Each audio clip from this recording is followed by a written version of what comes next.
നമസ്കാരം എല്ലാ പ്രേക്ഷകർക്കും. ഇന്ന് സംഭവിച്ചത് എന്ന ഒരു മണിക്കൂർ ഈ ദിവസം സംഭവിച്ച ഏറ്റവും പ്രധാനപ്പെട്ട വാർത്തകൾ പരിശോധിക്കുന്ന പരിപാടിയിലേക്ക് സ്വാഗതം. നമുക്ക് തുടങ്ങാം. ഇന്ന് സംഭവിച്ചതിലെ പ്രധാനപ്പെട്ട വാർത്തകൾ പരിശോധിക്കാം.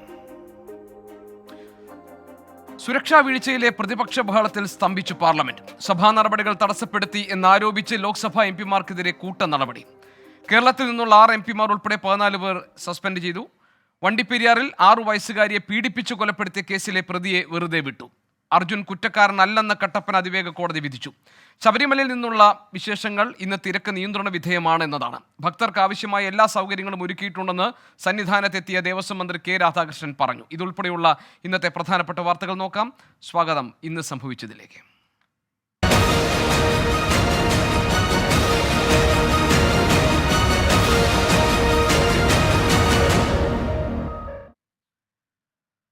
പോക്സോ കൊലപാതക കേസിലെ പ്രതിയെ വെറുതെ വിട്ടു.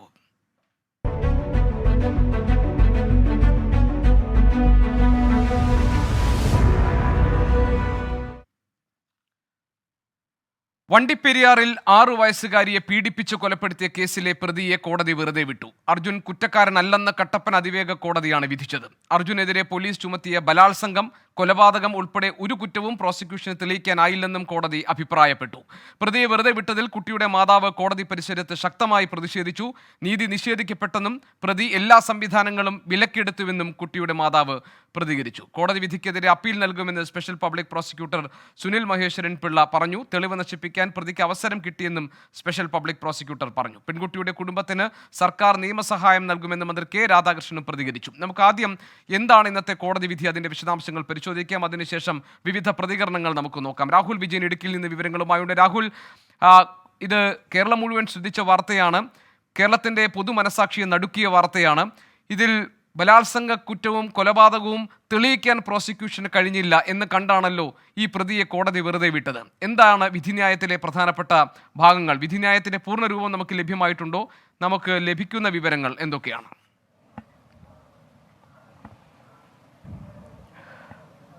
ഗോപികൃഷ്ണൻ, ഈ വിധിന്യായത്തിന്റെ പൂർണ്ണ രൂപം ഇതുവരെ ലഭ്യമായിട്ടില്ല. ഈ കേസുമായി ബന്ധപ്പെട്ട് ഇന്ന് വിധി പ്രസ്താവിച്ചത് ഒറ്റ വാക്കിലായിരുന്നു. ഈ പ്രതിയെ വെറുതെ വിട്ടിരിക്കുന്നു. ഈ അർജുൻ എന്ന പ്രതിയെ ഈ കേസുമായി ബന്ധപ്പെട്ട് ഒരു തരത്തിലുള്ള തെളിവുകളും പ്രോസിക്യൂഷന് കൃത്യമായി അവതരിപ്പിക്കാൻ കഴിഞ്ഞില്ല. അതുകൊണ്ട് തന്നെ പ്രതി കുറ്റക്കാരനല്ലെന്ന് കണ്ടെത്തി വെറുതെ വിട്ടിരിക്കുന്നു എന്നൊരൊറ്റ വാക്കിലാണ് ഈ വിധി പ്രസ്താവം ഇന്ന് ഉണ്ടായിട്ടുള്ളത്. എന്തായാലും നാടിനെ നടുക്കിയ ഒരു സംഭവം തന്നെയായിരുന്നു. കോളിളക്കം സൃഷ്ടിച്ച, അല്ലെങ്കിൽ വലിയ തരത്തിൽ ചർച്ചയായ, വലിയ പ്രതിഷേധങ്ങൾക്കും സമരങ്ങൾക്കും ഒക്കെ സാക്ഷിയായ ഒരു സംഭവം തന്നെയായിരുന്നു ഈ വണ്ടിപ്പെരിയാറിലെ 6 വയസ്സുകാരിയുടെ കൊലപാതകം എന്ന് പറയുന്നത്. അതിൽ 2.5 വർഷത്തിനിപ്പുറം വിധി പറയുമ്പോൾ അതിൽ പ്രതിയെന്ന് കരുതി പോലീസ് അറസ്റ്റ് ചെയ്ത് പ്രോസിക്യൂഷൻ ശക്തമായ തെളിവുകൾ ഉൾപ്പെടെ സമർപ്പിച്ചിട്ടുണ്ട് എന്ന് പറഞ്ഞിരുന്ന ആ കേസിലെ ആ പ്രതിയെ ഇന്ന് വെറുതെ വിട്ടുകൊണ്ടുള്ള ഉത്തരവാണ് കോടതിയുടെ ഭാഗത്ത് നിന്ന് ഉണ്ടായത്. എന്തായാലും ഇതിൽ വലിയ തരത്തിലുള്ളൊരു പ്രതിഷേധം ഈ കുട്ടിയുടെ മാതാപിതാക്കളുടെ ഭാഗത്ത് നിന്ന് ഈ കോടതി പരിസരത്തുണ്ടായി. വലിയ വികാരനിർഭരമായിട്ടുള്ള ഒരു അവസ്ഥയായിരുന്നു ഇവിടെ ഈ കുട്ടിയുടെ മാതാപിതാക്കളുടെ ഭാഗത്തു നിന്നും അതുപോലെ തന്നെ ബന്ധുക്കളുടെയും നാട്ടുകാരുടെ ഒക്കെ ഭാഗത്തു നിന്ന് ഉണ്ടായത്. കാരണം ഒരു തരത്തിലും ഇങ്ങനൊരു വിധി ആരും പ്രതീക്ഷിച്ചിട്ടുണ്ടായിരുന്നില്ല. ഇന്ന് രാവിലെയും നമ്മൾ ഈ മാതാപിതാക്കളോട് സംസാരിച്ചതാണ്, ഈ കോടതി വിധി വരുന്നതിന് തൊട്ട് മുമ്പ് സംസാരിച്ചതാണ്. അപ്പോഴും അവർ വലിയ ആത്മവിശ്വാസത്തിലായിരുന്നു. തങ്ങളുടെ മകളെ അതിക്രൂരമായി കൊലപ്പെടുത്തിയ കേസിൽ ആ പ്രതിക്ക് തക്കതായ ശിക്ഷ തന്നെ ലഭിക്കും. മാത്രമല്ല ഇതിൽ ഈ പ്രതിക്ക് വധശിക്ഷ ലഭിക്കണമെന്നുള്ളൊരു ആഗ്രഹവും അവർ പ്രകടിപ്പിച്ചിരുന്നു. അത്രത്തോളം ആത്മവിശ്വാസം അവർക്കുണ്ടായിരുന്നു. പോലീസും പ്രോസിക്യൂഷനും ഒക്കെ കൃത്യമായി ഇതിൽ ഇടപെടൽ. രാഹുൽ, വളരെ വളരെ നാടകീയമായ കുറെ രംഗങ്ങൾ ഉണ്ടായി ഇന്നവിടെ. പ്രതിയെ വെറുതെ വിട്ട ശേഷം അമ്മയും മുത്തശ്ശിയും വളരെ ശക്തമായവരുടെ പ്രതിഷേധം അറിയിച്ചു. അച്ഛനും ഇതുപോലെ സമാനമായ രീതിയിൽ തന്നെയാണ് പ്രതികരിച്ചത്, അല്ലേ? കോടതി വളപ്പിൽ ഇന്നുണ്ടായ സംഭവങ്ങൾ കൂടി എന്താണ്?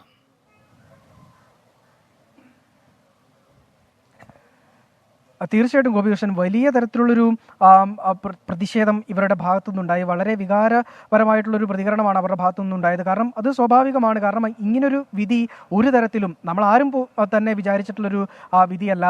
സ്വാഭാവികമായിട്ടും അതിൻ്റെ ഒരു പ്രതിഷേധം, അതിൻ്റെ ഒരു വികാരം അവർക്ക് ഉൾക്കൊള്ളാൻ കഴിഞ്ഞിട്ടില്ല, അല്ലെങ്കിൽ അത് അവരെ പിടിച്ചു നിർത്താൻ കഴിഞ്ഞില്ല എന്നുള്ളതാണ് ഏറ്റവും പ്രധാനപ്പെട്ട വസ്തുത. മാത്രമല്ല ഈ കേസിൽ നീതിന്യായ വ്യവസ്ഥയെ ഈ പ്രതി വിലക്കെടുത്തു എന്നുള്ള വലിയ തരത്തിലുള്ള ഒരു ആരോപണം ഈ മാതാപിതാക്കളുടെ ഭാഗത്ത് നിന്നുണ്ടായി. മാത്രമല്ല ഇതിൽ വലിയ ഒത്തുകളി നടന്നിട്ടുണ്ട് എന്നതടക്കമുള്ള കാര്യങ്ങളാണ് ഈ മാതാപിതാക്കൾ പറഞ്ഞിരിക്കുന്നത്.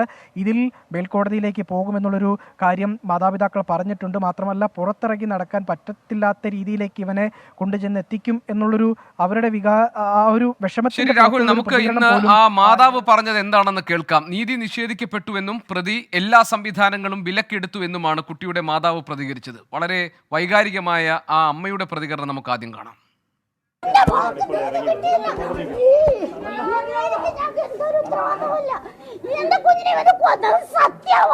പക്ഷേ ഇവര് അവനെ വെറുതെ വിട്ടു. അവനെ ഞങ്ങൾ വെറുതെ വിടത്തേയല്ല. എന്റെ ഭർത്താവ് അവനെ കൊല്ലും, ജയിലിൽ ഭർത്താവ് പോകും. ഇവര് കാശ് വാങ്ങിച്ചിട്ടില്ല, അവനെ വെറുതെ വിട്ടു. നാട്ടുകാർക്ക് മുഴുവൻ അറിയാം ഇവൻ ചെയ്തെന്ന് പറഞ്ഞ്. ഇപ്പൊ വെറുതെ വിട്ടു അവനെ. എന്റെ കുഞ്ഞ് 12 കൊല്ലം കഴിഞ്ഞ് കിട്ടിയ എന്റെ മോളാ. അവനിപ്പോ വെറുതെ വിട്ടു. അവൻ ജീവിക്കാൻ പോകുവാ. അവനിപ്പോ സന്തോഷമായിട്ട് ജീവിക്കാൻ പോകാൻ ഞങ്ങളെ മാത്രം കുഞ്ഞിനെ വിട്ടേച്ചിരിക്കുവാ. പ്രതിക്കെതിരെ ചുമത്തിയ കൊലക്കുറ്റവും ബലാത്സംഗവും തെളിയിക്കാൻ കഴിയാത്തതിനാലാണ് പ്രതിയെ വെറുതെ വിടുന്നത് എന്നതാണ് നമുക്ക് കിട്ടിയ, അതായത് കോടതി പറഞ്ഞത്. അതിനുശേഷം അതിന്റെ വിധിപ്പകർപ്പിന്റെ പൂർണ്ണമായ രൂപം നമ്മുടെ കൈവശം കിട്ടിയിട്ടില്ല. ഏതായാലും അപ്പീൽ പോകും എന്നാണ് special public prosecutor Sunil Maheshwaran Pillai പറഞ്ഞത്. പ്രോസിക്യൂഷനെ സംബന്ധിച്ചിടത്തോളം പ്രോസിക്യൂഷന് ലഭ്യമായ എല്ലാ തെളിവുകളും സാഹചര്യങ്ങളും ശാസ്ത്രീയ തെളിവുകൾ ഉൾപ്പെടെയുള്ളവ ഹാജരാക്കിയിരുന്നു. പ്രതി കുറ്റക്കാരനാണെന്ന് കാണിക്കാവുന്ന രീതിയിലുള്ള ആവശ്യമായ ശാസ്ത്രീയ തെളിവുകൾ ഉണ്ടായിരുന്നു. അപ്പീൽ ഫയൽ ചെയ്യുന്നത് ജഡ്ജ്മെൻറ്റ് പരിശോധിച്ചതിന് ശേഷം ഇനിയിപ്പം എനിക്കാകുമ്പോഴത്തേക്ക് ഡയറക്ടർ ജനറൽ ഓഫ് പ്രോസിക്യൂഷനെ അറിയിക്കണമല്ലോ. അപ്പം ഞാൻ അപ്പീൽ റെക്കമെൻഡ് ചെയ്യും. എന്നിട്ട് അപ്പീൽ തയ്യാറാക്കി താമസമില്ലാതെ തന്നെ ഫയൽ ചെയ്യും. മന്ത്രി കെ രാധാകൃഷ്ണന്റെ പ്രതികരണവും ഇതിന് പിന്നാലെ വന്നിട്ടുണ്ട്. പെൺകുട്ടിയുടെ കുടുംബത്തിന് സർക്കാർ നിയമസഹായം നൽകും എന്നാണ് മന്ത്രി കെ രാധാകൃഷ്ണൻ വിധി വന്ന ശേഷം പ്രതികരിച്ചത്. അതിനെക്കുറിച്ച് എനിക്ക് കൃത്യത ഇല്ല. അതെന്താണെന്ന് നമുക്ക് പരിശോധിക്കാം, എങ്ങനെയാണ് സംഭവിച്ചിരിക്കുന്നത്. ആ കുടുംബത്തിന് എന്തെങ്കിലും മറ്റു രീതിയിലുള്ള സഹായം വേണമെന്നുണ്ടെങ്കിൽ അതെല്ലാം ഗവൺമെൻറ് ചെയ്തു കൊടുക്കുകയും ചെയ്യും. രാഹുൽ, ഈ വിധി വന്ന ശേഷം ഇപ്പോൾ അമ്മയുടെ പ്രതികരണം നമ്മൾ കണ്ടു. സംവിധാനങ്ങളൊക്കെ വിലക്കെടുത്തു എന്ന് അവർ ആക്ഷേപം ഉന്നയിക്കുന്നുണ്ട്. അതിനിടയിൽ അപ്പീൽ പോകില്ല എന്നൊക്കെ പെൺകുട്ടിയുടെ കുടുംബം പറഞ്ഞതായുള്ള വിവരങ്ങൾ വന്നിരുന്നു. അപ്പീൽ കൊടുക്കുമെന്നാണ് ഇപ്പോൾ സ്പെഷ്യൽ പബ്ലിക് പ്രോസിക്യൂട്ടർ പറയുന്നത് നമ്മൾ കേട്ടത്. എന്താണ് കുടുംബത്തിൻ്റെ ഈ സാഹചര്യത്തിൽ അവരുടെ നിലപാട്? അപ്പീൽ പോകണ്ട എന്നൊരു നിലപാട് അവർക്കുണ്ടോ?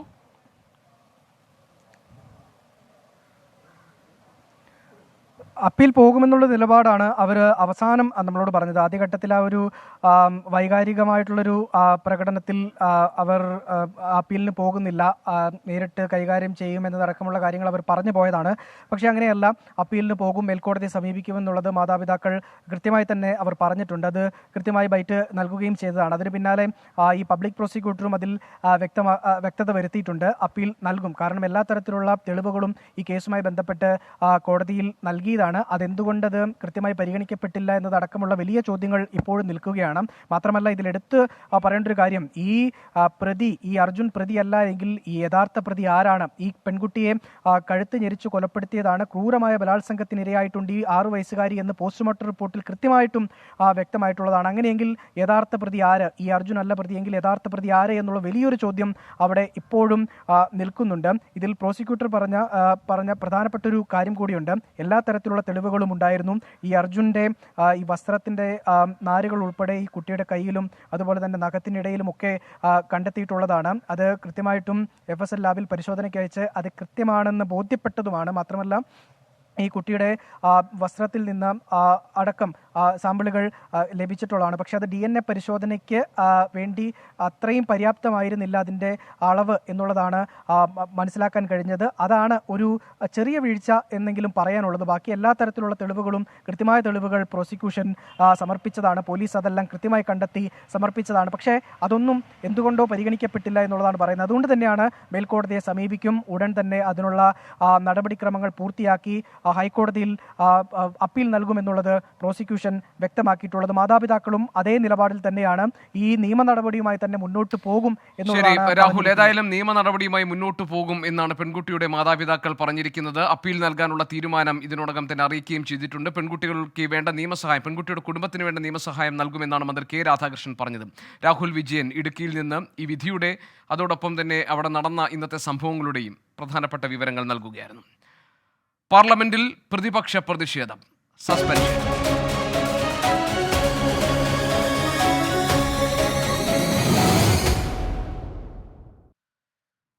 സുരക്ഷാ വീഴ്ചയിലെ പ്രതിപക്ഷ ബഹളത്തിൽ സ്തംഭിച്ചു പാർലമെന്റ്. സഭാ നടപടികൾ തടസ്സപ്പെടുത്തിയെന്ന് ആരോപിച്ച് ലോക്സഭാ എംപിമാർക്കെതിരെ കൂട്ട നടപടി. കേരളത്തിൽ നിന്നുള്ള 6 എംപിമാർ ഉൾപ്പെടെ 15 പേരെ സസ്പെൻഡ് ചെയ്തു. കേരളത്തിൽ നിന്നുള്ളവരിൽ ഡീൻ കുര്യാക്കോസ്, ടി.എൻ. പ്രതാപൻ, രമ്യ ഹരിദാസ്, ഹൈബി ഈഡൻ, വി.കെ. ശ്രീകണ്ഠൻ, ബെന്നി ബെഹനാൻ എന്നിവരെയാണ് ഇന്ന് സസ്പെൻഡ് ചെയ്തത്. പ്രതിപക്ഷ ബഹളത്തെ തുടർന്ന് ലോക്സഭ പിരിഞ്ഞു.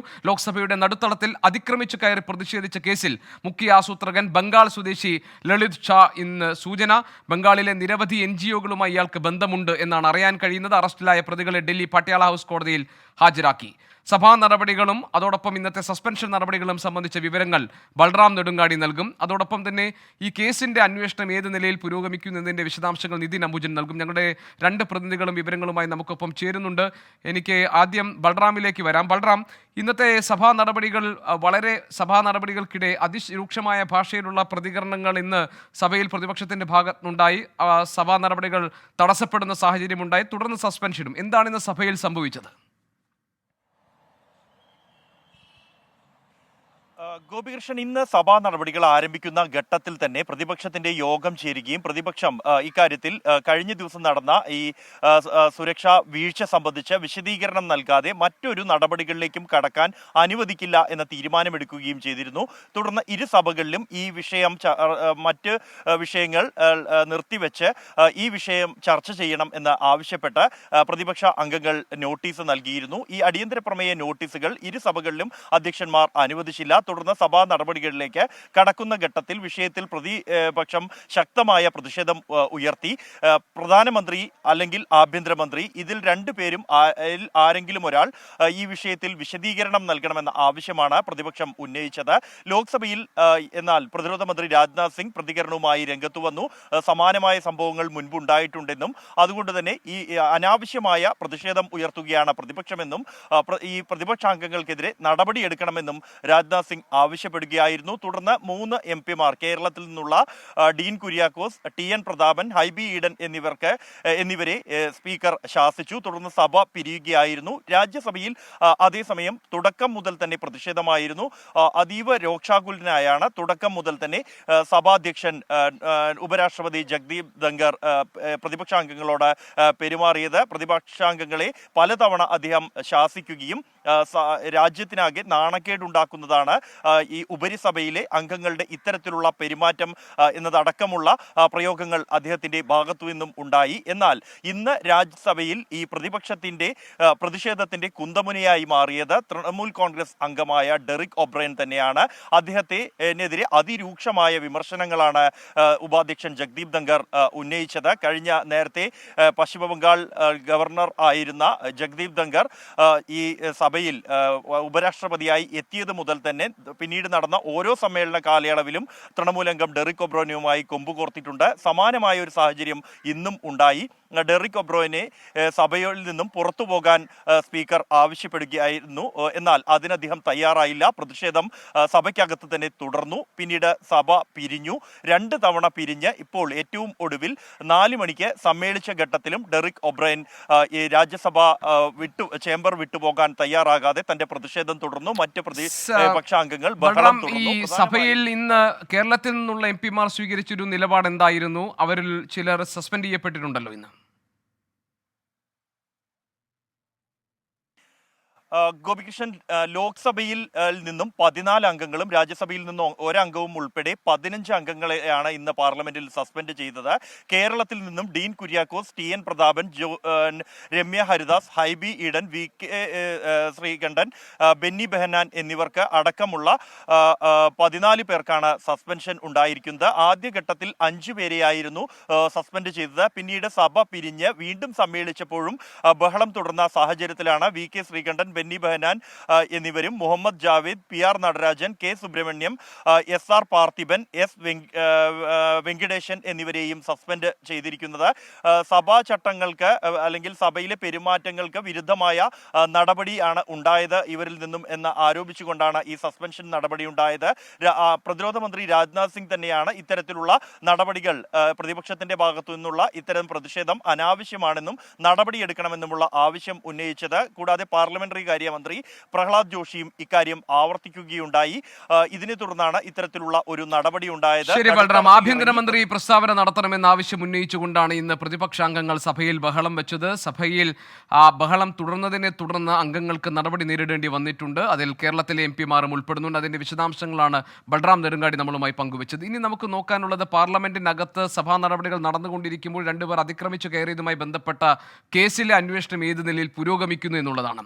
നിതിൻ അംബുജൻ നമ്മളോടൊപ്പം ചേരുന്നു ആ വിവരങ്ങളുമായി. നിതിൻ, ഈ അന്വേഷണം സംബന്ധിച്ച് ഇപ്പോൾ പുറത്തു വരുന്ന വിവരങ്ങൾ എന്തൊക്കെയാണ്? അത് ഒരു തീവ്രവാദ സ്വഭാവം ഇല്ല ആ അതിക്രമത്തിൽ എന്നൊക്കെയുള്ള സൂചനകൾ പുറത്തു വന്നിരുന്നു. ഇവരെല്ലാം കൂടി ഒത്തുചേർന്നിരുന്നത് പിന്നീട് സമൂഹ മാധ്യമങ്ങളിൽ കൂടി കണക്ട് ചെയ്യപ്പെട്ടതാണ്, ആക്ടിവിസ്റ്റുകളാണ് എന്നൊക്കെയാണ് പ്രാഥമികമായി ഇന്നലെ പുറത്തു വന്നിരുന്ന വിവരം. കൂടുതൽ എന്തെല്ലാം വിവരങ്ങൾ ഈ അന്വേഷണ ഘട്ടത്തിൽ പുറത്തേക്ക് വരുന്നുണ്ട്?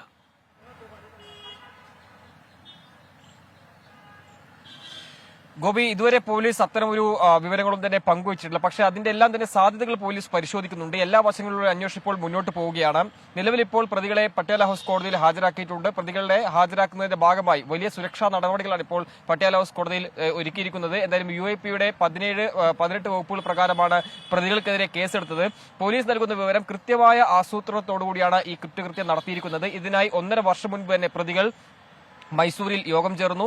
മാത്രമല്ല സമൂഹ മാധ്യമങ്ങൾ വഴിയാണ് ഇവരെല്ലാം തന്നെ പരിചയപ്പെട്ടതും അതോടൊപ്പം തന്നെ ഇത്തരമൊരു കുറ്റകൃത്യം നടത്താൻ ആസൂത്രണം ചെയ്തു. ഭഗത് സിംഗ് ഫാൻ ക്ലബ് എന്ന ഒരു കൂട്ടായ്മയുടെ കീഴിൽ ഇവർ ഒരുമിച്ചിരുന്നു. അതോടൊപ്പം തന്നെ അതിന്റെ ഒരു പശ്ചാത്തലത്തിൽ കൂടിയാണ് ഈ ഒരു പ്രതിഷേധം എന്നാണ് പോലീസിന്റെ ഇപ്പോഴത്തെ ഒരു പ്രാഥമിക നിഗമനം. എന്തായാലും അന്വേഷണം മുന്നോട്ട് പോകുമ്പോൾ സ്വാഭാവികമായിട്ടും കൂടുതൽ വിശദാംശങ്ങൾ ഇനിയുള്ള മണിക്കൂറിൽ മാത്രമേ പങ്കുവയ്ക്കാൻ സാധിക്കൂ. പ്രതികളിൽ രണ്ടുപേർ പറയുന്നത് തങ്ങൾക്ക് ഒരു സംഘടനയുമായും ബന്ധമുണ്ടായിരുന്നില്ല എന്നാണ്.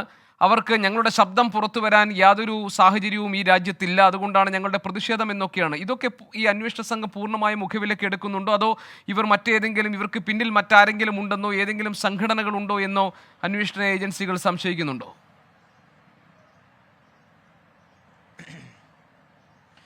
ഗോപി, എന്തായാലും പ്രതികളെല്ലാം തന്നെ പോലീസിനോട് പങ്കുവച്ച വിവരം അപ്രകാരമാണ്. പക്ഷേ പോലീസ് അത് പൂർണ്ണമായി മുഖവിലേക്ക് എടുക്കുന്നില്ല. എല്ലാ തരത്തിലുള്ള അന്വേഷണം മുന്നോട്ട് പോകുന്നുണ്ട്. പ്രതികളുടെ പശ്ചാത്തലം, വിദ്യാഭ്യാസ പശ്ചാത്തലം, കൂടാതെ ഈ പ്രതികൾ നേരത്തെ ഡൽഹിയിൽ എത്തിയിരുന്നോ അല്ലെങ്കിൽ മറ്റേതെങ്കിലും തരത്തിലുള്ള പ്രതിഷേധങ്ങളിൽ പങ്കെടുത്തിരുന്നോ തുടങ്ങിയ കാര്യങ്ങളൊക്കെയാണ് പോലീസ് ഇപ്പോൾ അന്വേഷിച്ചു വരുന്നത്. എന്തായാലും ഈ പ്രതികളെല്ലാം തന്നെ ചില പ്രതികൾ ഉന്നത വിദ്യാഭ്യാസം നേടിയവരാണ്. അവരുടെ എല്ലാം തന്നെ പശ്ചാത്തലവും കൂടാതെ സമൂഹ മാധ്യമ ഇടപെടലെല്ലാം തന്നെ പോലീസ് അന്വേഷിക്കുന്നുണ്ട്. കഴിഞ്ഞ ഏതാനും മാസങ്ങളായി അവർ സമൂഹ മാധ്യമങ്ങളിൽ ഇടപെട്ട രീതിയെല്ലാം തന്നെ അന്വേഷിച്ചു വരുന്നുണ്ട്.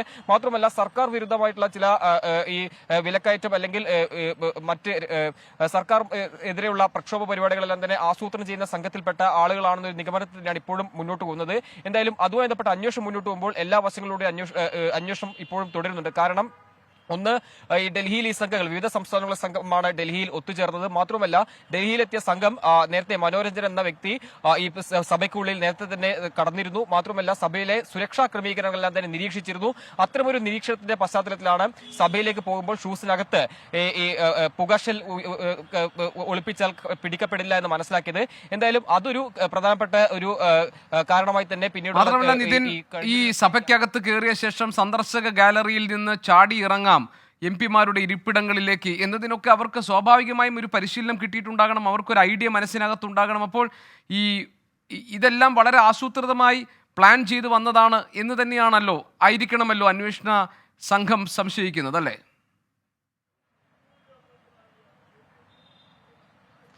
ഗോപി, അങ്ങനെ തന്നെയാണ്. കാരണം 1.5 വർഷം മുൻപ് തന്നെ മൈസൂരിൽ ഈ സംഘം യോഗം ചേർന്നിരുന്നു. സമൂഹ മാധ്യമങ്ങൾ വഴി പിന്നീട് അവർ തുടർ നടപടികളെല്ലാം തന്നെ തുടർ ആലോചനകൾ നടത്തിയിരുന്നു. മാത്രമല്ല പിന്നീട് ഇവർ പരിചയപ്പെട്ടെല്ലാം തന്നെ സമൂഹ മാധ്യമങ്ങൾ വഴിയാണ്. അതിനുശേഷം മനോരഞ്ജൻ എന്ന ഇപ്പോഴത്തെ പ്രതി ഇയാൾ നേരത്തെ തന്നെ സഭയിലേക്ക് സഭയുടെ സാഹചര്യമല്ലാതെ നിരീക്ഷിച്ചിരുന്നു. ഒരു സന്ദർശക പാസ് സംഘടിപ്പിച്ചുകൊണ്ട് ഇതേ MP-യുടെ തന്നെ സന്ദർശക പാസ് സംഘടിപ്പിച്ചുകൊണ്ട് നേരത്തെ സഭയിലെത്തുകയും പിന്നീട് അവിടുത്തെ സാഹചര്യം നോക്കുകയും സുരക്ഷാ ക്രമീകരണങ്ങൾ എപ്രകാരമാണെന്ന് മനസ്സിലാക്കുകയും കൂടാതെ കൃത്യമായി തന്നെ സന്ദർശക ഗാലറി പില്ലറിൽ നിന്ന് ഈ ഒരു ഇങ്ങനെ ചാടിയാൽ ഏത് തരത്തിലുള്ള അപകടം ഉണ്ടാകും തുടങ്ങിയ കാര്യങ്ങളൊക്കെ തന്നെ ആദ്യം നിരീക്ഷിച്ചു എന്നാണ് പോലീസിന്റെ ഭാഗത്ത് നിന്ന് ഇപ്പോൾ നമുക്ക് ലഭ്യമാകുന്ന വിവരം. അത്തരമൊരു കൃത്യമായ നിരീക്ഷണത്തിന്റെ പശ്ചാത്തലത്തിലാണ് ഈ ഒരു അതിക്രമം എന്ന് മനസ്സിലാക്കുന്നു. എന്തായാലും അതുമായി ബന്ധപ്പെട്ട കൂടുതൽ വിശദാംശങ്ങൾ ഇപ്പോൾ പോലീസ് ചോദിച്ചു വരികയാണ്. കൂടാതെ ഈ സംഘത്തിൽ മറ്റൊരാൾ കൂടി ഉണ്ടെന്നാണ് പോലീസ് ഇപ്പോൾ കരുതുന്നത്. ഇയാൾക്ക് വേണ്ടിയുള്ള തിരച്ചിലും അതോടൊപ്പം തന്നെ അന്വേഷണവും തുടരുന്നുണ്ട്. ശരി, സംഘത്തിൽ മറ്റൊരാൾ കൂടി ഉണ്ട് എന്ന് അന്വേഷണ ഏജൻസികൾ സംശയിക്കുന്നു. അയാൾക്ക് വേണ്ടിയുള്ള തിരച്ചിൽ തുടരുകയാണ്. ഏതായാലും ഒരു വർഷമായിട്ടുള്ള ആസൂത്രണത്തിനൊടുവിലാണ് പാർലമെന്റിനകത്ത് ഇന്നലെ ഈ രണ്ടുപേർ അതിക്രമിച്ചു കയറിയതും മറ്റു രണ്ടുപേർ പുറത്തുനിന്ന് പ്രതിഷേധം അറിയിക്കുകയും ചെയ്തു എന്നതാണ് അന്വേഷണ ഏജൻസികളുടെ ഇപ്പോഴത്തെ നിഗമനം. ഏതായാലും ഈ കാര്യത്തിൽ കൂടുതൽ അന്വേഷണം ആവശ്യമാണ്. അപ്പോൾ മാത്രമേ യഥാർത്ഥത്തിൽ ഇവർക്ക് പിന്നിൽ ആരെങ്കിലും ഉണ്ടോ, ഏതെങ്കിലും സംഘടനകളുമായി ഇവർക്ക് ബന്ധമുണ്ടോ എന്ന കാര്യങ്ങളിലൊക്കെ വ്യക്തത വരൂ. ഇപ്പോൾ സംഭവിച്ച കാര്യങ്ങളാണ് നമ്മൾ പരിശോധിക്കുന്നത്.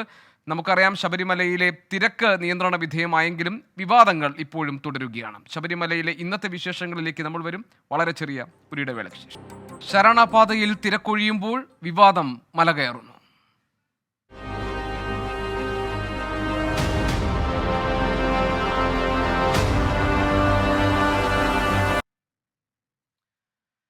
ശബരിമലയിൽ ഇന്നും തിരക്ക് നിയന്ത്രണ വിധേയം. ഭക്തർക്ക് ആവശ്യമായ എല്ലാ സൗകര്യങ്ങളും ഒരുക്കിയിട്ടുണ്ടെന്ന് സന്നിധാനത്തെത്തിയ ദേവസ്വം മന്ത്രി കെ രാധാകൃഷ്ണൻ 24-നോട് പറഞ്ഞു. വിവാദങ്ങൾ രാഷ്ട്രീയ പ്രേരിതമാണെന്നും ഭക്തരുടെ വിശ്വാസത്തെ കരുവാക്കി നേട്ടമുണ്ടാക്കാൻ കോൺഗ്രസും BJPയും ശ്രമിക്കുകയാണെന്നും മന്ത്രി കെ രാധാകൃഷ്ണൻ കുറ്റപ്പെടുത്തി. ഭക്തരുടെ വിശ്വാസത്തെ ഉപയോഗപ്പെടുത്തിക്കൊണ്ട് തങ്ങൾക്ക് എന്തെങ്കിലും നേട്ടമുണ്ടാക്കാൻ കഴിയുമോ എന്നുള്ള ഒരു ആലോചനയുടെ ഭാഗമാണ്. നിർമ്മാണ പ്രവർത്തനങ്ങൾ നടത്തുന്നതിൽ സെൻട്രൽ ഫോറസ്റ്റിൻ്റെ ഒരു തടസ്സങ്ങളുണ്ട്. അത് മാറ്റി തരണം, കൂടുതൽ സ്ഥലം നമുക്ക് ഫോറസ്റ്റിൽ നിന്ന് അനുവദിച്ചു തരികയാണെങ്കിൽ നമുക്കിവിടെ കൂടുതൽ സംവിധാനം കൊടുക്കാം. വിശ്വാസം അനുസരിച്ച് അവർ പ്രവർത്തിച്ചോട്ടെ. ഇത് വിശ്വാസമാണെന്ന് പറയാൻ പറ്റുമോ? കാണിക്ക കൊടുക്കരുത്, ഭക്തരെ അങ്ങനെ ചെയ്ത് ഇങ്ങനെ ചെയ്ത് ഭക്തരെ മുഴുവൻ തെറ്റിദ്ധരിപ്പിക്കാൻ എന്താണ് ചെയ്യേണ്ടതാണ് ചെയ്തുകൊണ്ടിരിക്കുന്നത്. ശബരിമലയിലെ തിരക്കിൽ സ്വമേധയാ കേസെടുത്ത ഹൈക്കോടതി വിഷയം പരിഗണിക്കുകയാണ്. തിരക്ക് സംബന്ധിച്ച കാര്യങ്ങളിൽ ഇപ്പോൾ സന്നിധാനത്ത് തിരക്ക് ഒഴിഞ്ഞിട്ടുണ്ട്. ഭക്തരെ സംബന്ധിച്ച് ശരണപാതയിൽ തിരക്കൊഴിയുന്നവർക്ക് കുറെ കൂടി ആശ്വാസമുണ്ട് ഇപ്പോഴും നമുക്ക് മനസ്സിലാക്കാം. അശ്വിൻ പാലാഴി സന്നിധാനത്ത് നിന്നുള്ള വിവരങ്ങൾ നൽകും. അതോടൊപ്പം തന്നെ കോടതി ഈ വിഷയത്തിൽ എങ്ങനെയാണ് ഇടപെടാൻ പോകുന്നത്? ഇപ്പോൾ തിരക്കിന്റെ കാര്യത്തിൽ സ്വമേധയാ കോടതി കേസെടുത്തതാണ്. ആ വിഷയം ഇപ്പോൾ ഹൈക്കോടതി പരിഗണിക്കുകയുമാണ്. അതിന്റെ വിശദാംശങ്ങൾ വിനീത വിജിയും നൽകും. അശ്വിൻ, സന്നിധാനത്ത് നിലവിലെ സാഹചര്യം ഭക്തരെ സംബന്ധിച്ച് ആശ്വാസകരമാണെന്ന് ഞാൻ മനസ്സിലാക്കുന്നു. കാരണം അവിടെ തിരക്ക് ഇപ്പോൾ നിയന്ത്രണ വിധേയമാണ്. സംവിധാനങ്ങളിൽ ഉണ്ടായിട്ടുള്ള പോരായ്മകൾ പരിഹരിക്കപ്പെട്ടു എന്ന് പറയാറായിട്ടുണ്ടോ?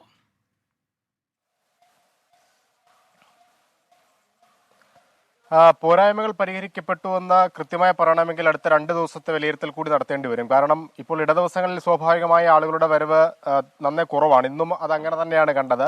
ഭക്തരുടെ വലിയ നീണ്ട നിരയൊന്നും ഇന്ന് കാണാനുണ്ടായിരുന്നില്ല. മരക്കൂട്ടത്താണെങ്കിൽ പോലും ക്യൂ നിൽക്കേണ്ട ഒരു സാഹചര്യം പോലും ഉണ്ടായിരുന്നില്ല. ആകപ്പാടെ വലിയ നടപ്പന്തലിൽ മാത്രമാണ് ഭക്തർക്ക് ക്യൂ നിന്ന് മുകളിലേക്ക് കയറേണ്ട സാഹചര്യം ഇന്നുണ്ടായിരുന്നത്. എന്നാൽ നാളെ വെള്ളിയാഴ്ചയാണ്. അതിനുശേഷം 2 അവധി ദിവസങ്ങൾ വരുന്നു. സ്വാഭാവികമായും തിരക്ക് വർദ്ധിക്കേണ്ട ദിവസങ്ങളാണ്.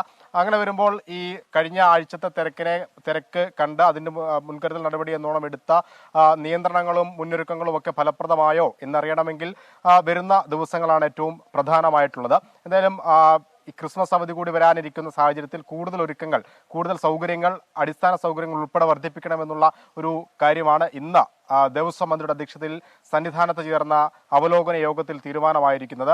അതിന്റെ നിർമ്മാണ ജോലികൾ അല്ലെങ്കിൽ കൂടുതൽ ആളുകളെ അടക്കം സന്നിധാനത്തേക്ക് സന്നദ്ധ പ്രവർത്തനങ്ങൾക്ക് വേണ്ടി എത്തിക്കുന്ന അടക്കമുള്ള കാര്യങ്ങൾ ഇന്നു മുതൽ തന്നെ ആരംഭിക്കാനാണ് മന്ത്രി നിർദ്ദേശം നൽകിയിരിക്കുന്നത്.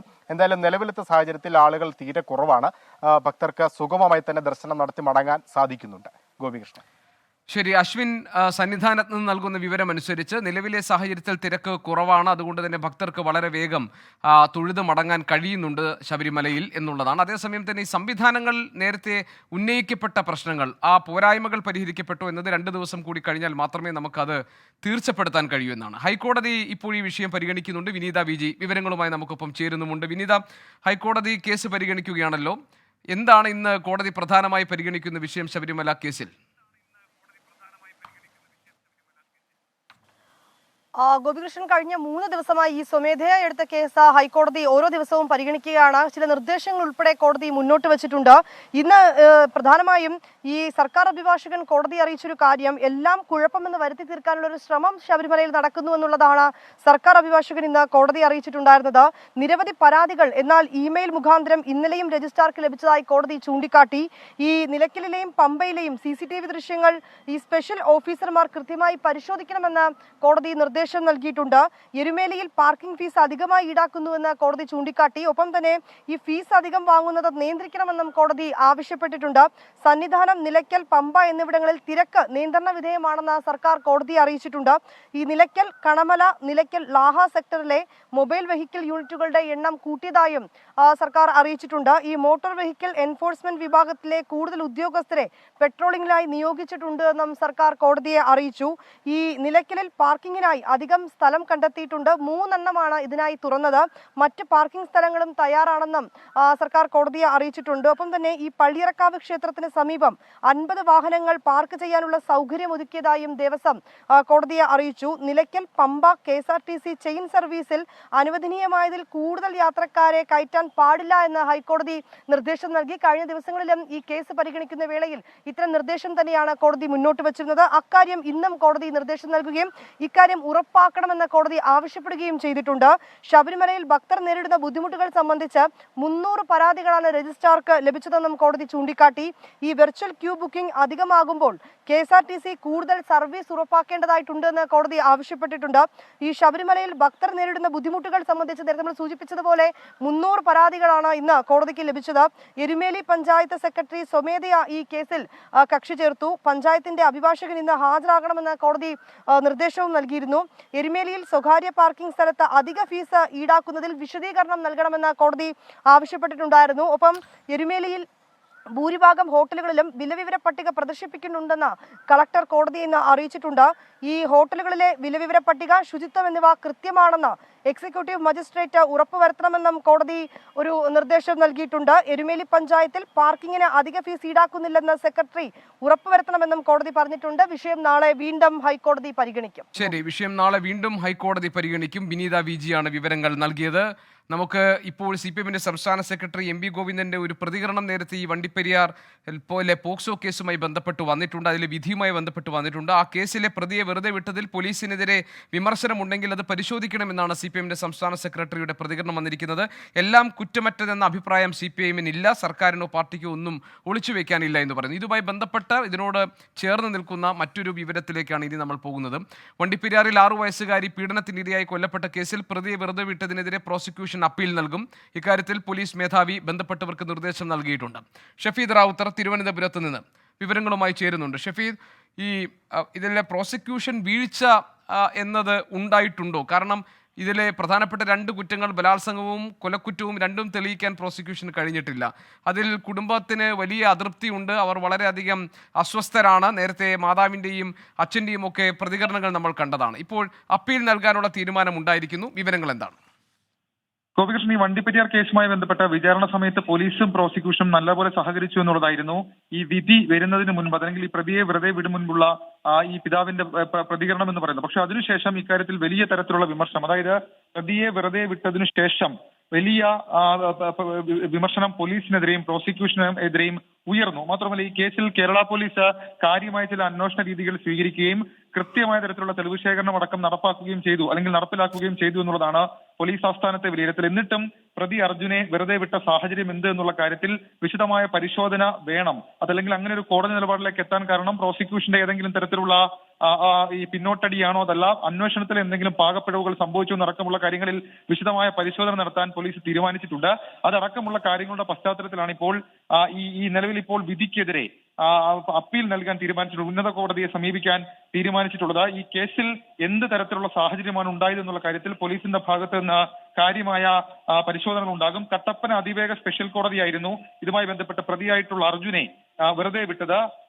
ആ സാഹചര്യം പോലീസ് ഗൗരവമായി കാണുന്നുണ്ട്. മാത്രമല്ല, ഇക്കാര്യത്തിൽ പോലീസിന്റെ അന്വേഷണം സംബന്ധിച്ച് പുനരന്വേഷണം അടക്കമുള്ള കാര്യങ്ങളിൽ ആവശ്യം ഉയർന്നിട്ടുണ്ട്. ഇതും പോലീസ് പരിഗണിക്കുന്നു എന്നുള്ളതാണ് പോലീസ് ആസ്ഥാനത്ത് നിന്ന് നമുക്ക് ലഭിക്കുന്ന വിവരം ഈ അപ്പീൽ നൽകുന്ന സാഹചര്യം അത് ചില നിയമപരിശോധനകൾക്ക് ശേഷമായിരിക്കും പോലീസിന്റെ ഭാഗത്ത് നിന്ന് ഉണ്ടാവുക. ഇനിയും ഒരു വീഴ്ച ഈ കേസുമായി ബന്ധപ്പെട്ട് ഉണ്ടാകരുത് എന്നുള്ളൊരു വാശി, ഒരു നിർദ്ദേശം പോലീസ് ആസ്ഥാനത്ത് നിന്ന് നൽകിയിട്ടുമുണ്ട് ഗോപികൃഷ്ണൻ. ശരി, ഷഫീദ് റാവുത്തറാണ് ഈ പുതിയ വിവരം നമ്മളെ അറിയിച്ചത്. അതോടൊപ്പം തന്നെ മറ്റൊരു വാർത്ത വരുന്നത് കരുവന്നൂർ കള്ളപ്പണ ഇടപാടുമായി ബന്ധപ്പെട്ട് എൻഫോഴ്സ്മെന്റ് ഡയറക്ടറേറ്റ് കോടതിയിൽ സ്വീകരിച്ചിരിക്കുന്ന നിലപാട് സംബന്ധിച്ചാണ്. CPM കൗൺസിലർ അരവിന്ദാക്ഷന്റെ തട്ടിപ്പ് മഞ്ഞുമലയുടെ ഒരു അറ്റം മാത്രമാണെന്നാണ് ED പറയുന്നത്. കരുവന്നൂരിലെ തട്ടിപ്പ് പണം CPMന്റെ അക്കൗണ്ടിലും എത്തിയിട്ടുണ്ട്. ബാങ്കിലെ ഭരണസമിതി മാത്രമല്ല, പുറത്തുള്ള രാഷ്ട്രീയക്കാരും തട്ടിപ്പിന് ഉത്തരവാദികളാണ്. അനധികൃത വായ്പകൾക്കായി അരവിന്ദാക്ഷൻ ഭരണസമിതിയെ ഭീഷണിപ്പെടുത്തി. സതീഷിന്റെ അനധികൃത ഇടപാടുകൾക്ക് വേണ്ടി മന്ത്രിമാർ ഉൾപ്പെടെയുള്ളവരെ സ്വാധീനിക്കാൻ ശ്രമിച്ചത് അരവിന്ദാക്ഷൻ വഴിയാണ് എന്ന് തുടങ്ങി ധാരാളം കാര്യങ്ങൾ പറയുന്നുണ്ട്. അരവിന്ദാക്ഷന്റെ ജാമ്യാപേക്ഷ പരിഗണിക്കുകയാണ് എൻഫോഴ്സ്മെന്റ് ഡയറക്ടറേറ്റ് ഇക്കാര്യം കോടതിയെ അറിയിച്ചത്. ഹർജി 21 മാറ്റി എന്ന വിവരം കൂടി വരുന്നു. നമുക്കൊരു ചെറിയ ഇടവേള എടുക്കാം, മറ്റു വാർത്തകൾ നമുക്ക് നോക്കാം ഇടവേളയ്ക്ക് ശേഷം. ഗവർണർക്കെതിരായ പ്രതിഷേധത്തിലെ പോലീസ് വീഴ്ച മനഃപൂർവ്വമല്ലെന്ന് റിപ്പോർട്ട്.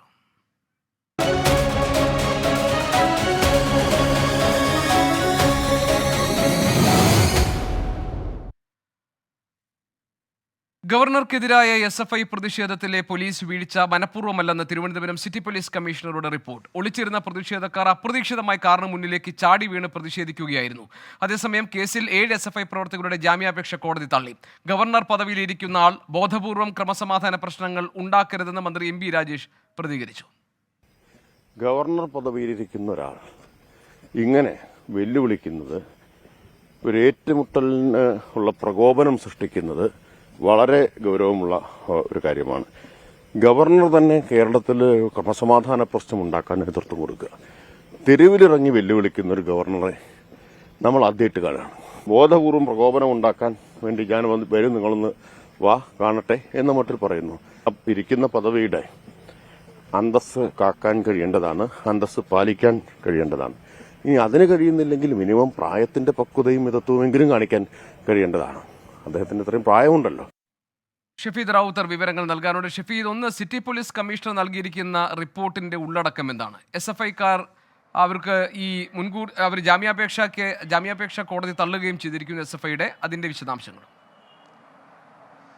ഗോപികൃഷ്ണൻ, ഗവർണർക്കെതിരെയുള്ള SFI പ്രതിഷേധത്തിൽ ഏറ്റവും കൂടുതൽ പഴി കേട്ടത് പോലീസാണ്. കാരണം പോലീസ് കൃത്യമായിട്ടുള്ള സുരക്ഷാ സംവിധാനം അടക്കം ഒരുക്കിയിട്ടിരുന്ന രാജ്ഭവന്റെ ഭാഗത്ത് നിന്നടക്കം കുറ്റപ്പെടുത്തൽ ഉണ്ടായതാണ്. ഇപ്പോൾ Thiruvananthapuram city police commissioner CH Nagaraju സംസ്ഥാന പോലീസ് മേധാവിക്ക് നൽകിയ റിപ്പോർട്ടിലാണ് പോലീസ് വീഴ്ച മനഃപൂർവ്വമല്ല എന്നുള്ള കാര്യം വ്യക്തമാക്കുന്നത്. റിപ്പോർട്ടിൽ പറയുന്ന മറ്റു കാര്യങ്ങൾ ഇങ്ങനെയൊക്കെയാണ്. പ്രതിഷേധം കണക്കിലെടുത്ത് അധിക സുരക്ഷ അടക്കമുള്ള കാര്യങ്ങൾ ഒരുക്കിയിരുന്നു. പ്രതിഷേധക്കാർ തമ്പടിച്ചിരുന്ന സ്ഥലത്ത് പോലീസിനെ കാര്യമായി വിന്യസിക്കുകയും ചെയ്തു. പക്ഷേ പാളയം ഭാഗത്തെ കടകളിൽ ഒളിച്ചിരുന്ന പ്രതിഷേധക്കാർ കാറിന് മുന്നിലേക്ക് അപ്രതീക്ഷിതമായി ചാടി വീണു. മാത്രമല്ല, ഈ ഗവർണറുടെ വാഹനത്തിൽ അടിക്കുന്ന തരത്തിലേക്ക് പ്രതിഷേധം മാറിയത് ഇങ്ങനെയാണെന്നും കമ്മീഷണർ റിപ്പോർട്ടിൽ വ്യക്തമാക്കുന്നുണ്ട്. രാജ്ഭവനുമായി ചർച്ച ചെയ്ത ഭാവിയിൽ സുരക്ഷ കൂട്ടുമെന്നും റിപ്പോർട്ടിൽ പരാമർശിക്കുന്നു. ഒപ്പം ഈ റിപ്പോർട്ടിൽ ആർക്കെതിരെയും നടപടിക്ക് നിർദ്ദേശമില്ല എന്നുള്ളതും ഏറ്റവും പ്രധാനപ്പെട്ട കാര്യമാണ്. അതിനിടെ IPC 124 നിലനിൽക്കുമെന്ന് നിരീക്ഷിച്ചുകൊണ്ടാണ് Thiruvananthapuram additional chief judicial magistrate കോടതി കന്റോൺമെന്റ് പോലീസ് രജിസ്റ്റർ ചെയ്ത കേസിൽ 7 SFI പ്രവർത്തകർക്കെതിരെ അല്ലെങ്കിൽ 7 SFI പ്രവർത്തകർക്ക് അവരുടെ ജാമ്യാപേക്ഷ തള്ളിയത്. കോടതി നിരീക്ഷിച്ച ചില കാര്യങ്ങൾ ഇങ്ങനെയാണ്. SFI പ്രവർത്തകർ ഗവർണറെ ആക്രമിക്കുക തന്നെയാണ് ചെയ്തത്. ദൃശ്യങ്ങളും പോലീസ് തയ്യാറാക്കിയ മഹസറും ഇതിന് തെളിവാണ്. ഇത്രയും സുരക്ഷയിൽ ഗവർണറുടെ വാഹനം എങ്ങനെ ആക്രമിക്കപ്പെട്ടു എന്നത് പോലീസ് വ്യക്തമാക്കുന്നില്ലെന്നും കോടതി ഈ ജാമ്യ ഹർജിയിൽ വിധി പറയവേ നിരീക്ഷിച്ചു എന്നുള്ളതും ഏറ്റവും സുപ്രധാനമായ കാര്യമാണ്. ഇന്ന് സംസ്ഥാന പോലീസ് മേധാവിയും ചീഫ് സെക്രട്ടറിയും ഈ പ്രതിഷേധവുമായി ബന്ധപ്പെട്ട രാജ്ഭവന് റിപ്പോർട്ട് നൽകിയേക്കും എന്നുള്ള സൂചനകളും നമുക്ക് ലഭിക്കുന്നുണ്ട്. ഗോപികൃഷ്ണൻ. ഷഫീദ്, ഈ SFIക്കാരുടെ പ്രതിഷേധം സ്വാഭാവിക പ്രതിഷേധം മാത്രമായിരുന്നു എന്ന പ്രോസിക്യൂഷൻ നിലപാടെടുത്തിരുന്നു കോടതിയിൽ. മാത്രമല്ല, ഇപ്പോൾ പോലീസിന്റെ ഭാഗത്ത് എന്തുകൊണ്ട് പോലീസിന് ഇത് കൃത്യമായി നിയന്ത്രിക്കാൻ കഴിഞ്ഞില്ല, എന്തുകൊണ്ട് ഗവർണർക്ക് പുറത്തിറങ്ങേണ്ടി വന്നു എന്നൊക്കെയുള്ള നേരത്തെ ഷഫീദ് സൂചിപ്പിച്ചതുപോലെ കടുത്ത വിമർശനങ്ങൾ പോലീസ് നേരിടേണ്ടി വന്നിട്ടുണ്ട്. അപ്പോൾ സിറ്റി പോലീസ് കമ്മീഷണറുടെ ഈ റിപ്പോർട്ട് പോലീസിന്റെ ഭാഗത്ത് ഒരു തരത്തിലുള്ള വീഴ്ചയും ഉണ്ടായിട്ടില്ല എന്ന് ന്യായീകരിക്കുകയാണോ? ഗോപികൃഷ്ണൻ, ഒരു തരത്തിലും വീഴ്ചയില്ല എന്ന് പോലീസ് പറയുന്നില്ല എന്നല്ല. അതിൽ ഏറ്റവും പ്രധാനപ്പെട്ട കാര്യം അത് മനഃപൂർവ്വമല്ല എന്നുള്ള ന്യായീകരണം പോലീസിന്റെ ഭാഗത്ത് നിന്ന് ഉണ്ടാകുന്നു എന്നതാണ്. ഗോപികൃഷ്ണൻ സൂചിപ്പിച്ചതുപോലെ തന്നെ തലസ്ഥാന നഗരമാണ്, വലിയ ഇന്റലിജൻസ് സംവിധാനം അടക്കം പ്രവർത്തിക്കുന്ന സ്ഥലമാണ്. അവിടെ ഗവർണർക്കെതിരെ ഗവർണറുടെ പ്രോട്ടോകോൾ അടക്കം ലംഘിച്ചുകൊണ്ട് കോൺവേയ്ക്ക് മുൻപിലേക്ക് കോൺവേ തടസ്സപ്പെടുത്തുന്നു. ആ ഗവർണറുടെ വാഹനത്തിന് മുൻപിലേക്ക് തന്നെ ചാടി വീഴുന്നത്, സെക്കൻഡുകൾ അവിടെ തടസ്സപ്പെടുന്നു അടക്കമുള്ള കാര്യങ്ങൾ രാജ്ഭവൻ വിലയിരുത്തിയത് ഗുരുതരമായിട്ടുള്ള സുരക്ഷാ വീഴ്ചയാണ്, പ്രോട്ടോകോൾ ലംഘനമാണ് എന്നുള്ള കാര്യമാണ്. അതിന് പിന്നാലെയാണ് ഇവർക്കെതിരെ ചുമത്തിയ വകുപ്പുകൾ നിസ്സാരമാണെന്ന് ചൂണ്ടിക്കാണിച്ചുകൊണ്ട് ഗവർണർ തന്നെ ചീഫ് സെക്രട്ടറിക്ക് ചില നിർദ്ദേശങ്ങൾ നൽകി. ആ നിർദ്ദേശത്തിന്റെ അടിസ്ഥാനത്തിലായിരുന്നു IPC 124, പ്രത്യേകിച്ച് രാഷ്ട്രപതിയെയും സംസ്ഥാനങ്ങളിലെ ഗവർണർമാരെയും തടയുക, അവരെ ആക്രമിക്കുക എന്നടക്കമുള്ള കാര്യങ്ങൾക്ക് ചുമത്തുന്ന ഗൗരവമുള്ള വകുപ്പ് ചുമത്തുകയും ചെയ്ത. കഴിഞ്ഞ ദിവസം കോടതിയിൽ ജാമ്യ ഹർജിയിൽ വാദം നടക്കുമ്പോൾ പ്രോസിക്യൂഷൻ പറഞ്ഞ കാര്യം ഈ IPC 124 അടക്കമുള്ള കാര്യങ്ങൾ നിലനിൽക്കുമോ എന്ന് പ്രതിഭാഗവും ചോദിക്കുന്ന ഒരു സാഹചര്യം ഉണ്ടായി. പക്ഷേ IPC 124 നിലനിൽക്കും എന്നുള്ളത് തന്നെയാണ്. കാരണം ഗവർണറുടെ ഔദ്യോഗിക പ്രവർത്തനങ്ങൾ തടസ്സപ്പെടുത്തുകയാണ് SFI പ്രവർത്തകർ ചെയ്തത്. മാത്രമല്ല ഇക്കാര്യത്തിൽ ആ സമരത്തിന്റെ ആ പ്രതിഷേധത്തിന്റെ ആവശ്യമടക്കമുള്ള കാര്യങ്ങൾ, പ്രത്യേകിച്ച് സെനറ്റിലെ നോമിനേഷനുമായി ബന്ധപ്പെട്ട കാര്യങ്ങളടക്കം ജാമ്യ ഹർജിയിൽ വാദം നടക്കവേ കോടതി പരിഗണിച്ചു. അത്തരം ചില സൂചനകൾ കൂടി, അത്തരം ചില വാദങ്ങൾ കൂടി അതുമായി ബന്ധപ്പെട്ട് ഉയർന്നു വന്നു. പക്ഷേ പ്രതിഭാഗത്തിന്റെ അടക്കം സകല വാദങ്ങളെയും തള്ളിക്കൊണ്ടാണ് SFI പ്രവർത്തകരുടെ ജാമ്യാപേക്ഷ കോടതി തള്ളിയത്. അതിൽ കോടതി എടുത്തു പറഞ്ഞൊരു കാര്യം, അതൊരു പോലീസിനുള്ള വിമർശനമായി കൂടി നമുക്ക് കാണാം. ഇത്രയും സുരക്ഷയിൽ ഗവർണറുടെ വാഹനം എങ്ങനെ ആക്രമിക്കപ്പെട്ടു എന്നുള്ള കാര്യം പോലീസ് കൃത്യമായി മറുപടിയായി നൽകുന്നില്ല എന്നുള്ളൊരു വിമർശനം കൂടി കോടതിയുടെ ഭാഗത്തു നിന്നുണ്ടായി. ഗോപികൃഷ്ണൻ. ഷഫീദ് റാവുത്തറാണ് വിവരങ്ങൾ നൽകിയത് തിരുവനന്തപുരത്ത് നിന്ന്. ചലച്ചിത്ര അക്കാദമിയിൽ ചെയർമാൻ രഞ്ജിത്തിനെതിരെ പടയൊരുക്കം. രഞ്ജിത്തിനെ ചെയർമാൻ സ്ഥാനത്ത് നിന്ന് നീക്കണം എന്നാവശ്യപ്പെട്ട് അക്കാദമി അംഗങ്ങൾ സമാന്തര യോഗം ചേർന്നു. 9 അംഗങ്ങൾ പ്രത്യേക യോഗം ചേർന്ന് രഞ്ജിത്തിനെ മാറ്റണമെന്നാവശ്യപ്പെട്ട് സർക്കാരിന് കത്ത് നൽകി. അതേസമയം ചലച്ചിത്ര അക്കാദമിയെ സംബന്ധിച്ച തീരുമാനങ്ങൾ താൻ ഒറ്റയ്ക്കല്ല എടുക്കുന്നതെന്ന് അക്കാദമി ചെയർമാൻ രഞ്ജിത്ത്. സർക്കാർ ആവശ്യപ്പെട്ടാൽ സ്ഥാനമൊഴിയും. താൻ യോഗ്യനാണോ അല്ലയോ എന്ന് സാംസ്കാരിക വകുപ്പും സർക്കാരും പറയട്ടെ എന്നാണ് രഞ്ജിത്തിന്റെ നിലപാട്. ഇവിടെ രഞ്ജിത്ത് ഒറ്റയ്ക്ക് ഇരുന്നിട്ട് തീരുമാനിക്കുകയാണോ എന്ന് മറ്റുള്ളവരോടും ചോദിക്കാം. അവർക്കും ഒരു മറുപടി ഉണ്ടാവില്ലേ?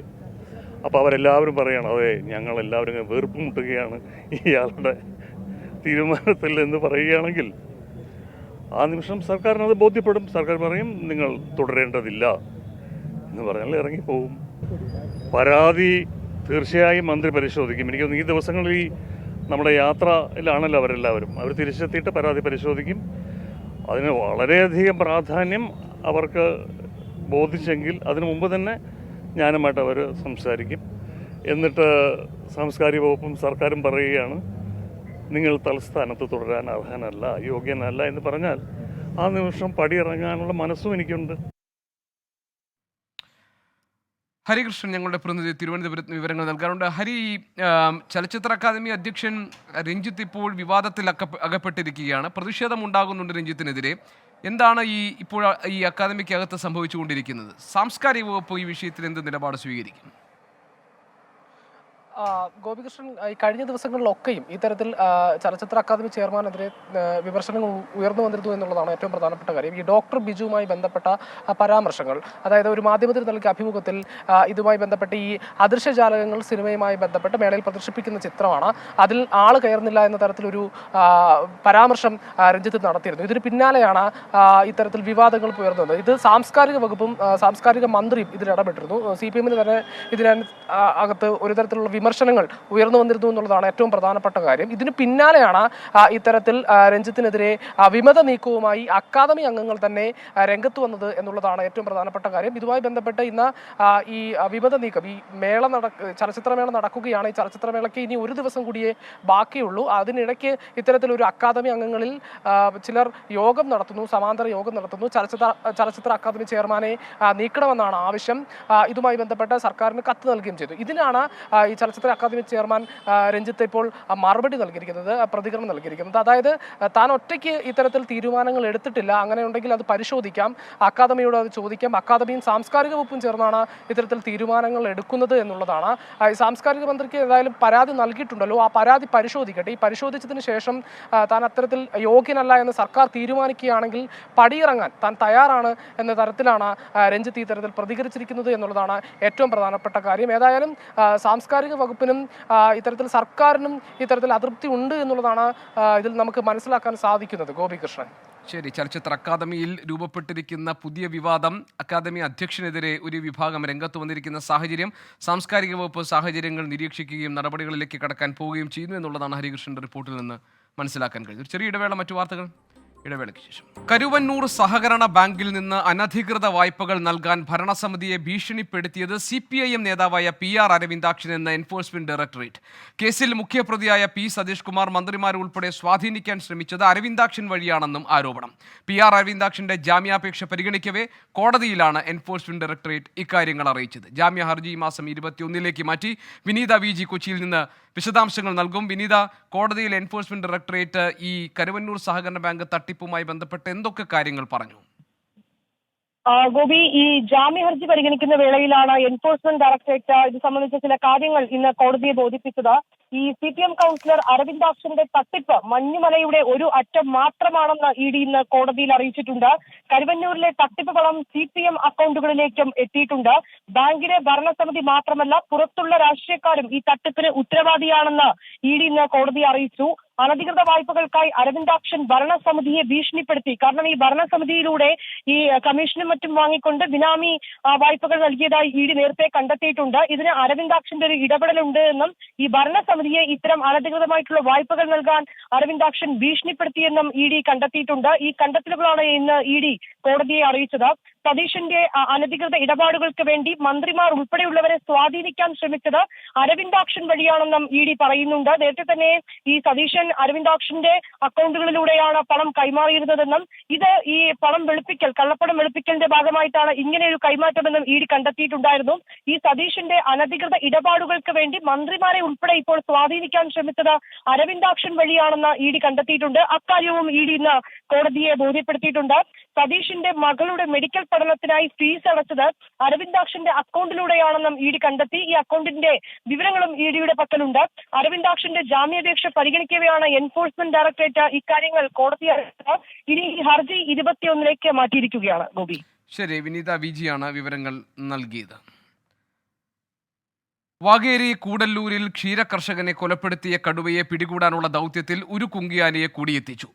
ഭരത് എന്ന കൊമ്പനെയാണ് എത്തിച്ചത്. നേരത്തെ വിക്രം എന്ന കുങ്കിയാനയെ എത്തിച്ചിരുന്നു. സുർജിത്ത് അയ്യപ്പത്ത് വിവരങ്ങൾ നൽകാനുണ്ട് വയനാട്ടിൽ നിന്നും. സുർജിത്ത്, ഈ നരഭൂജി കടുവയെ പിടിക്കാനുള്ള ദൗത്യം ഇപ്പോൾ എങ്ങനെയാണ് പുരോഗമിക്കുന്നത്?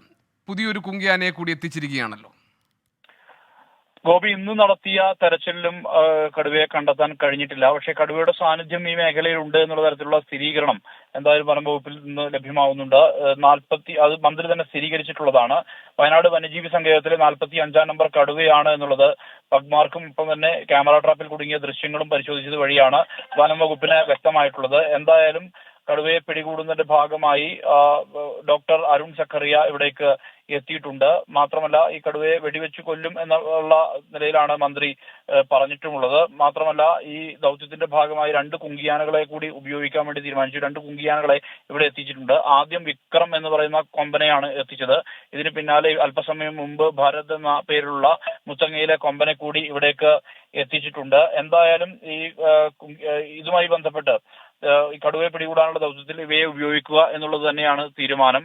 നാളെയും തിരച്ചിൽ തുടരാനുള്ള നീക്കമാണ് നടത്തുന്നത്. ഇപ്പോൾ സമയം ഇരുട്ടുന്ന ഒരു ഘട്ടമുണ്ട്. സ്വാഭാവികമായും രാത്രി ഒരുപക്ഷെ മയക്കുവെടി വെക്കാനുള്ള അത്തരത്തിലുള്ള ദൗത്യത്തിലേക്ക് കടക്കുകയില്ല എന്നുള്ള തരത്തിലുള്ള വിവരമാണ് നമുക്ക് ലഭ്യമാവുന്നത്. എന്തായാലും ഇതുമായി ബന്ധപ്പെട്ട് വനംവകുപ്പിന്റെ നേതൃത്വത്തിൽ നാളെ നേരത്തെ പരിശോധന തുടരാനുള്ള നീക്കമാണ് നടത്തുന്നത്. പ്രത്യേകിച്ച് ഇവിടുത്തെ തോട്ടം മേഖല, വനമേഖല ഇതെല്ലാം കേന്ദ്രീകരിച്ചുകൊണ്ടുള്ള ഒരു അന്വേഷണമാണ് നിലവിൽ വനംവകുപ്പ് നടത്തിക്കൊണ്ടിരിക്കുന്നത്.